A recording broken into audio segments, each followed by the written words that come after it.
Viewers, ഇന്ന് ഞാൻ കാണിക്കാൻ പോകുന്ന മറ്റേ പുഷ്പലിൻ്റെ നാട്ടിൽ ആർട്ടിസ്റ്റ് എന്ന് കൊണ്ടുവന്ന പോയ്സാർട്ട് എന്ന് പറഞ്ഞ ചീരനെ കൊണ്ടുള്ള തോരൻ. പുഷ്പലാണ് എനിക്ക് ഈ ചീര കൊണ്ടു തന്നത്. ചുവപ്പ് കളറിലും ഉണ്ട്, പച്ച കളറിലും ഉണ്ട്, രണ്ടിലും ഉണ്ട്. ഭയങ്കര വൈറ്റമിൻസ് ഉള്ള ചീരയാണ് ഇത്. ഒരു ബഞ്ചുണ്ട്. ഒരു ബഞ്ച് ഇതിങ്ങനെ വള്ളിയാണ്. അതായത് നമ്മളെ മറ്റേ ചീര പോലെയല്ല, ഇങ്ങനെ പടർന്ന് പോകുന്ന വള്ളിയാണ്.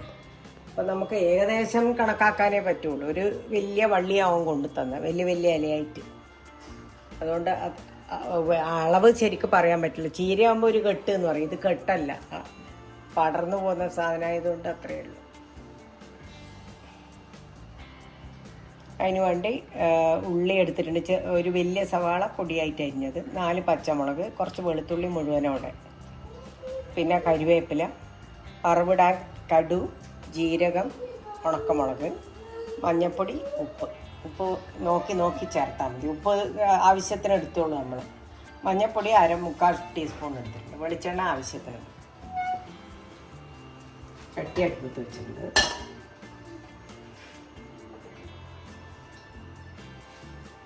ഇതിന് ആവശ്യമുള്ള എണ്ണ വയ്ക്കുന്നത്. ഒരു 2 ടേബിൾ സ്പൂൺ വെളിച്ചെണ്ണ വേണ്ടി വരും. വെളിച്ചെണ്ണയല്ല, അവരെല്ലാം മറ്റേ ഓയിലാണ് ഉപയോഗിക്കുക. നമ്മളിവിടെ വെളിച്ചെണ്ണ ആയതുകൊണ്ട് 2 ടേബിൾ സ്പൂൺ വെളിച്ചെണ്ണ. കടു 1 ടീസ്പൂൺ.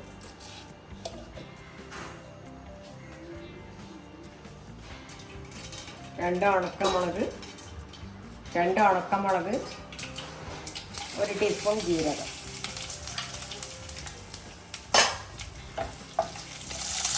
സവാള, പച്ചമുളക്, വെള്ളുള്ളി, കരിവേപ്പില.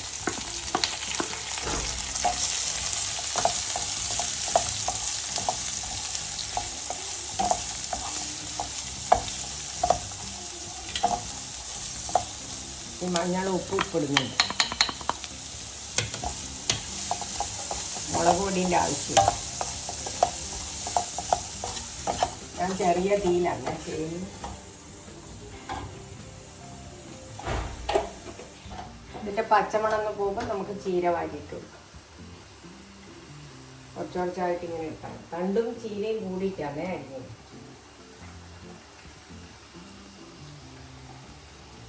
ഇന്ന് അമർന്നാലേ ബാക്കി ഇടാൻ പറ്റും. കൂടി അമരട്ടെ താഴേക്ക്, അത് ശരിക്കും അടക്കാൻ പറ്റും. അടച്ചു വെച്ചിട്ടുണ്ട്. നേരത്തെ നമ്മൾ ഇട്ട ചീര ഇങ്ങനെ ആയിട്ടുണ്ടേ, പൊയ്ച്ചീര. ഇനിയും കുറച്ചും കൂടി ആവാനുണ്ട്. ആ തണ്ട് വന്നിട്ടില്ല.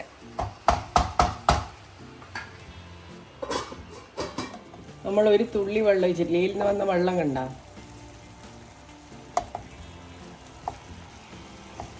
അതിന് പറ്റണം.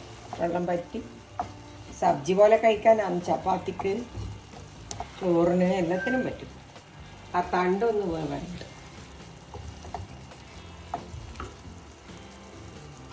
കുറച്ച് നേരം തുറന്ന് വെക്കാം. ഒന്ന് വന്നതിൻ്റെ ശേഷം പോയ്സാഗിൻ്റെ സബ്ജി റെഡിയായി. ഇതിൻ്റെ പ്രത്യേകത എന്ന് പറയാം, ഇതിൻ്റെ തണ്ടിൻ്റെ ഉള്ളിലും വെള്ളമുണ്ട്. ഈ തണ്ടിൻ്റെ ഉള്ളിൽ വെള്ളമാണ്. നമ്മളെ പണ്ട് സ്ലേറ്റ് മായ്ക്കാൻ എടുക്കുന്ന ആ സാധനം ഇല്ല, അതിന് പേരാ ഓർമ്മയില്ല. അതിൻ്റെ തണ്ടിൻ്റെ ഉള്ളിൽ വെള്ളമുള്ള പോലെ ഇതിനും ആ തണ്ടിൻ്റെ ഉള്ളിൽ വെള്ളമുണ്ട്. അതുകൊണ്ടാണ് ഇവർ സബ്ജി പോലെയാക്കി ചപ്പാത്തി ആയിട്ട് ഇതിൻ്റെ കൂടെയെല്ലാം കഴിക്കുന്നത്. നോർത്ത് ഇന്ത്യൻസ് എല്ലാവരും ചപ്പാത്തിയെല്ലാം എടുത്ത്, ചോറ് ചപ്പാത്തിയെല്ലാം എടുത്ത് കഴിച്ചു. ഇതെല്ലാവരും കാണണം, ഇതെല്ലാവരും ട്രൈ ചെയ്യണം.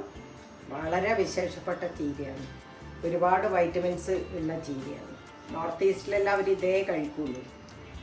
അത് കഴിഞ്ഞ് ഷെയർ ചെയ്യണം, ലൈക്ക് ചെയ്യണം, കമൻസ് ഇടണം, സബ്സ്ക്രൈബും ചെയ്യണം.